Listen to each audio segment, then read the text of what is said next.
It's time for another episode of Smallville, and I am loving it so far. Even the last episode, Hothead, episode 3, while I didn't enjoy it as much as the first two, there was still a whole bunch of good nuggets in there that I got to pick out, and that's my expectation for the majority of this first season, because like with most shows, it finds itself along the way, especially something like this, episodic, kind of teen or YA audience, and dealing with comic book stuff. I'm not going to expect it to be super dramatic, hard-hitting right away. I hope it gets there. I hope it ends up being one of my favorite shows eventually, but right now I'm just enjoying the ride as someone who's a casual Superman fan, knows the basics, but doesn't know the huge, deep comic book lore. You guys have been filling me in on that. I've really been appreciating it. And as you can tell, I'm not in my normal setup today. I am in my, what I would call my target audience setup for my main channel, doing something a little different for this one to see if I like it more or less than doing it at the computer. So I'm using my actual video camera today instead of my webcam, and I'm watching this on my TV instead of on my computer. But if you want to watch this in full along with me, you can do that over on my Patreon, where I'm probably already several episodes ahead of whenever this has been uploaded, to be honest with you.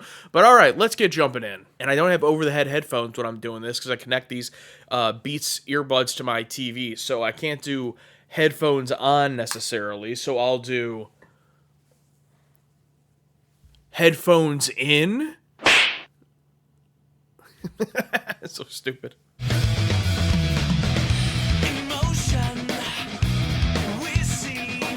Lex getting a job? You have no reason to get a job. What can I do for you today? I want to close all my accounts. May I ask why? Quite a shock. I'd like it all in cash. We'll do our best. I'm surprised he has his own accounts and not all just through his dad. Also, if he has the amount of money I'm thinking, there's no way any bank has that on hand.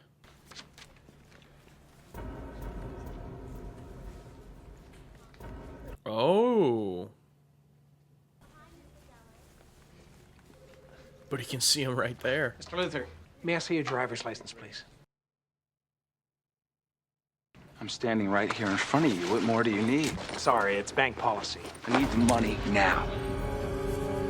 Not Lex Luthor.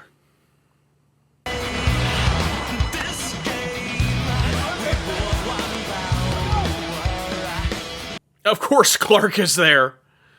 What's going on? Oh!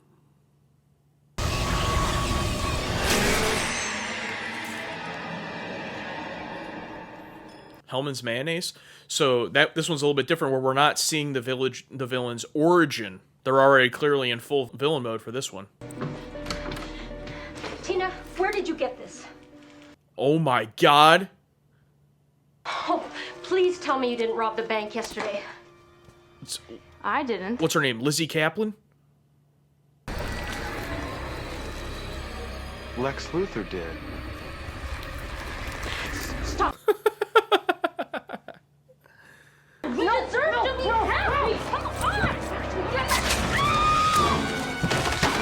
Oh my god! Most acrobatic fall down a stairs of all time. Oh, congrats. You killed your mom. Hello, is anyone there? Oh, sorry, it's nothing.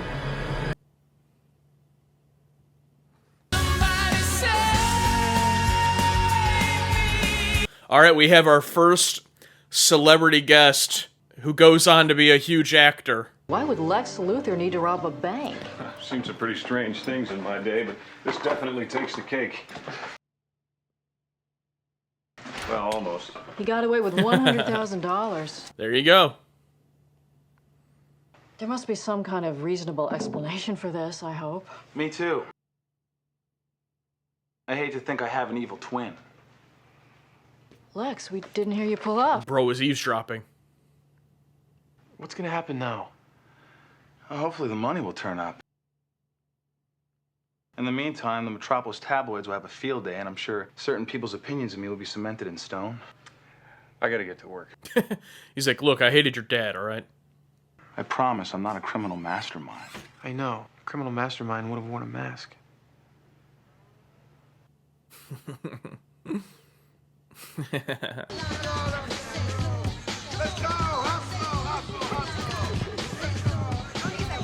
Ah, yes, first period gym. I don't know why I'm assuming it's first period. Get all nice and sweaty to start your school day. Clockman, what's wrong? Clockman, what's wrong? Clock! What the f...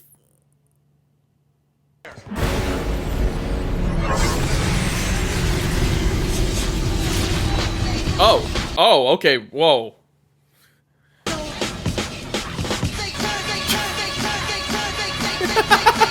Oh my god. Sometimes I can see through things. Other times it's like an X-ray.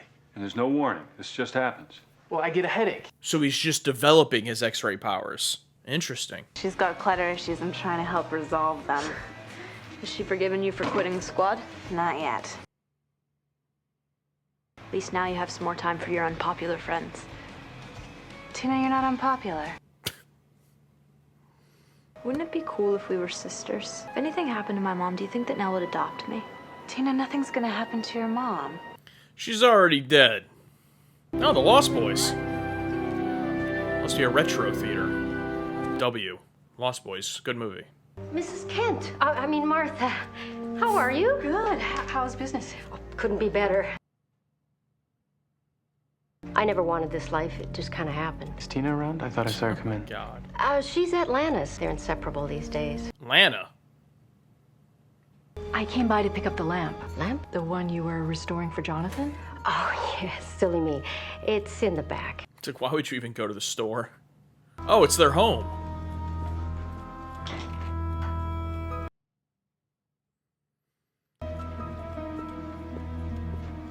Did she put her mom's body in that chest? Mrs. Kent, you forgot your purse. Oh. Took her keys. We getting the transformation?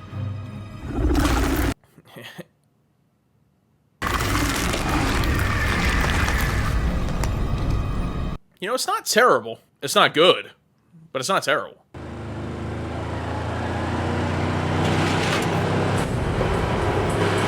Oh my god. Did he just try to kill her?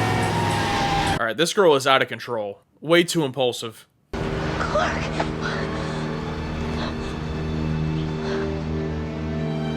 You know, it's nice, though, that the Kents are in on it with Superman, so something like this wouldn't be totally outlandish to them. I'm glad we don't have to deal with that every time. I saw a flash of Tina Greer's skeleton. It was weird and green. It didn't look human. You know, like the ones you see in anatomy books? That's probably because Tina was born with a soft bone disease. They had that poor girl on all these experimental drugs. Doctors didn't believe she'd live to see first grade. Yeah, you jerk. Try to tell me what I have in my hand right now. Nothing. It's your pocket knife. You could see through my hand. No, you always carry your knife in that pocket.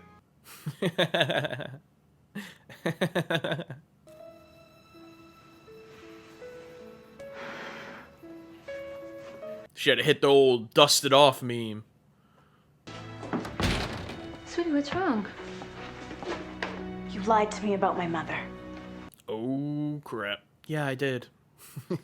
May I help you? Roger Nixon, Metropolis Inquisitor. Get off my car. I think you're looking for a payoff. It's a business proposition. $100,000 and these records will disappear forever. I question your integrity, but you're a journalist. Oh. You got 24 hours and this hits the front page. I love that, like, they wouldn't arrest him. Like, I mean, he did have an alibi, but it's like... You should have heard the speech she gave that day. What did she say? Everything that had been bubbling up inside her for 18 years. She said she felt suffocated in Smallville. But I'll never forget the first line. I never made a difference here, but maybe my children can. Ooh, nice. Ooh, nice little emotion there. I find it hilarious that her mom is named Laura Lang, and she's Lana Lang. That's a nice little scene, though. They keep doing these random, like, nice little character scenes with Lana Lang, like, really investing in her. I hope she's a big part of this show, because originally I just assumed, like, oh, she'll just be a season 1 character, you know. Hopefully she's in it for a while. The only thing weird about Tina is the amount of time she spends idolizing Lana. Yeah, she's practically her clone. Come on, let's go. She's like, I heard that. I also have good hearing. I swear that girl's got you low-jacked. How do you like the sweater? It's great. I have got one just like it. I know. I got it at the same store. I even found this emerald necklace in the antique store. Why am I not surprised? I wonder if that's also a meteorite. Thinking I can move in with you and Nell. I mean, my mom would pay you guys. But trust me, money is not a problem. Just name your price. When I come to you in my hour of need, you're just gonna blow me off? Tina, calm down. No, you should have said yes, Lana. It would have been perfect. This is this might be the most realistic thing in this show so far. Teenagers be crazy.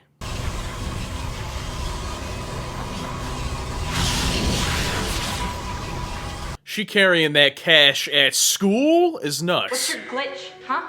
Why do you keep staring at me? I don't know. Sorry. What's your glitch? I'm gonna start saying that. What's your glitch? What'd you concentrate on? Tina Gurr's locker. What did you see? The money from the bank robbery. Oh no. Oh no, she's practicing her signature. She's gonna become Lana. The money stolen from the Smallville savings and loan was recovered in her school locker this afternoon. You're kidding. By the way, who told you the money was in her locker? Some kid with an anonymous tip. Not a suspicious thing to ask the cop at all. Who told you that, by the way?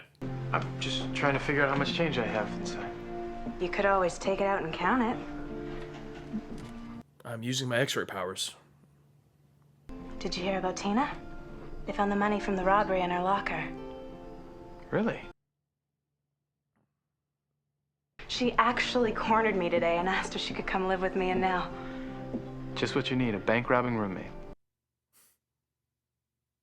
I think you're the only person who sees me for who I truly am. I want to thank you for that. Oh, it's her. It's Tina. I've had my eye on you. Just like you've had your eye on me. Man, they're getting wet and sloppy with it, too. I don't know how you found out about that money, but you should have stayed out of my life, Clark. Oh, nice.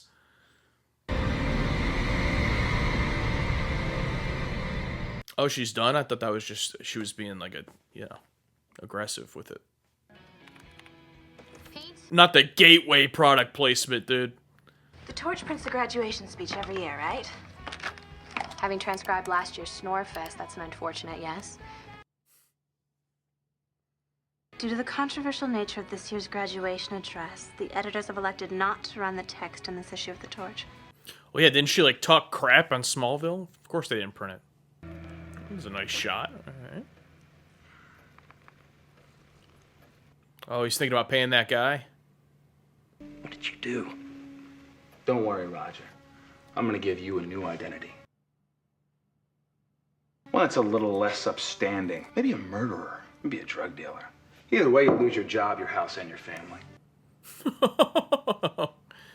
I will feed you stories and you will print them. Any negative stories about me, you will kill. You'll be at my disposal 24/7. Follow me. Damn, okay, so is that setting up like a longer term story there? He's gonna be like a new guy for him? He can just plant whatever news he wants? What happened to your car? I drove it off a bridge at 60 miles an hour. How are you still alive? That's the mystery I need your help solving. From the first episode. Clark, what's wrong? Why are you looking at me like that? Sorry, it's nothing. I wasn't sure it was you. Have you ever tried to find your parents? Your biological parents, I mean. Not really. I figure they're a million years away from my life now. Yep. Oh, that's Thought I'd Tina. spend some time with the best boyfriend in the world. I'd love to, but I got that trig test tomorrow, remember? Could I borrow your jacket? It's a little cold. Yeah, sure. She's gonna turn into him.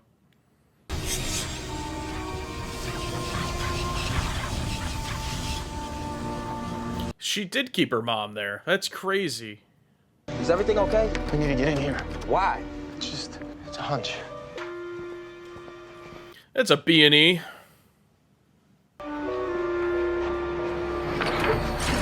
Oh! Dude, they are always finding dead bodies. Who's that? It's Tina's mom. What kind of reaction is that? You said Tina was obsessed with her. She's gonna take it to the next level.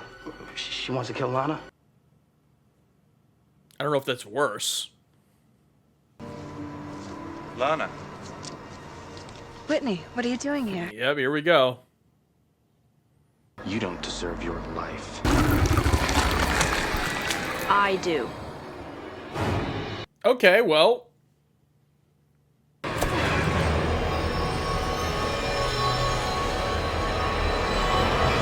Shit. It's like, is Lana just gonna be like, oh, that was weird that happened? Like, doesn't question it.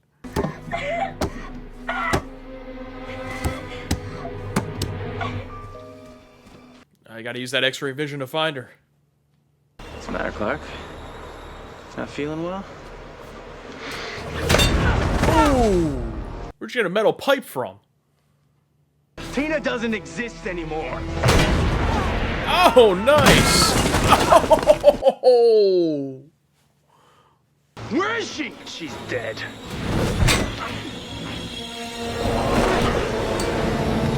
Nice. Lana! Oh man, just seeing all the skeletons is crazy.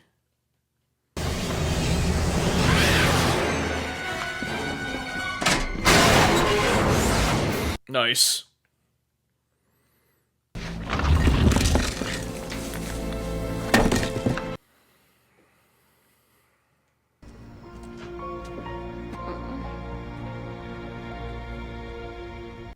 That looks good right there. Did you come by to see if I was okay? Actually, as concerned as I always am about your personal well-being, I'm not here to see you. Oh my God. How did you find this? If I told you I'd have to kill you, and it looks like you've had enough trauma for one night. Chloe, thank you. No problem. Nice. She won't be able to hurt anyone else. I still don't understand why a girl would do all that. I do. She dead? You really like her, don't you?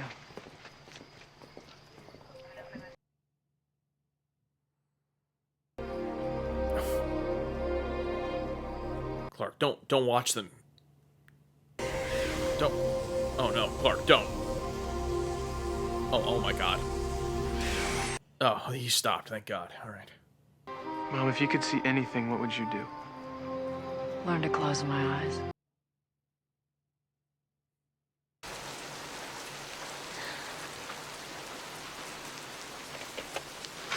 All right, really getting the aesthetic going here with the pouring rain.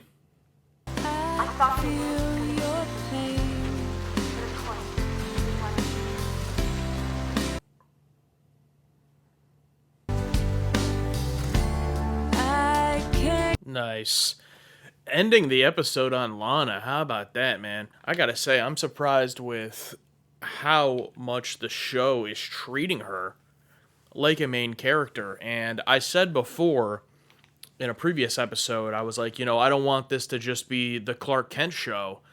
And it absolutely is not. I mean, yet again, literally the ending scene of the episode, this was more Lana's episode than it was Clark, which is crazy because it's an episode where we have Clark developing his X-ray powers, like something that would be, you know, you assume a really big deal in Clark's life, and it is, but it's almost like the B story here to the main story, basically, being Lana, you know, learning this about her mother and coming to terms with it. Now, again, I'm not going to pretend that this is like the most prestige drama written show in the world.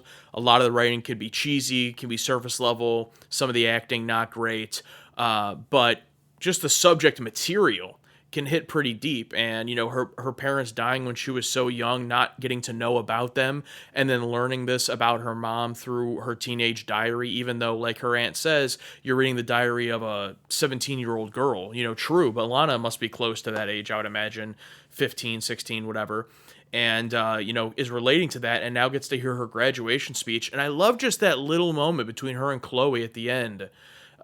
You know, she compliments Chloe earlier on in the episode about, oh no, you know who you are and you go for it, you know, and then at the end there, her doing her that favor, and she's like, thank you, I really appreciate that. And it's just a nice little moment between them that's really cool. And then to end on her there in the rain listening to that, That's some good stuff. And you could tell that this show is trying to set up more than just Clark.